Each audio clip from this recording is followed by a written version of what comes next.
வார ராசி பலன். கன்னி. கிரக அமைப்புகள். சத்ருஸ்தானத்தில் ராகுவும் சந்திரனும், களத்திரஸ்தானத்தில் சனியும், அஷ்டமஸ்தானத்தில் சூரியனும் செவ்வாயும், பாக்கியஸ்தானத்தில் சுக்கிரனும் புதனும், தொழில் ஸ்தானத்தில் குருவும், போகஸ்தானத்தில் கேதுவும் இருக்கின்றார்கள். சந்திரன் இந்த வாரம் கும்பம், மீனம், மேஷம் மற்றும் ரிஷப ராசியில் சஞ்சாரம் செய்ய இருக்கின்றார். பலன்கள். கடன் தொடர்பான பிரச்சனைகள் குறையும். தனம் சார்ந்த உதவிகள் கிடைக்கும். சூழ்நிலையை சமாளித்து சாதகமான வாய்ப்புகளை உருவாக்கி கொள்வீர்கள்.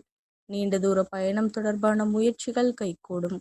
வாகனம் தொடர்பான செயல்பாடுகளில் ஆர்வத்துடன் கலந்து கொள்வீர்கள். உத்தியோகம் தொடர்பான பணிகளில் இருந்து வந்த இழுபறியான சூழல் மறையும். இனம் புரியாத சிந்தனைகள் மூலம் சிறு சிறு குழப்பங்கள் ஏற்பட்டு நீங்கும். புதிய வியாபாரம் தொடர்பான முயற்சிகள், எதிர்பார்ப்புகள் நிறைவேறும். செயல்பாடுகளில் பொறுப்புகளும் அலைச்சல்களும் அதிகரிக்கும். தம்பதிகளுக்குள் அனுசரித்து நடந்து கொள்ளவும். நபர்களின் தன்மையை அறிந்து பொறுப்புகளை கொடுக்கவும். வழிபாடு.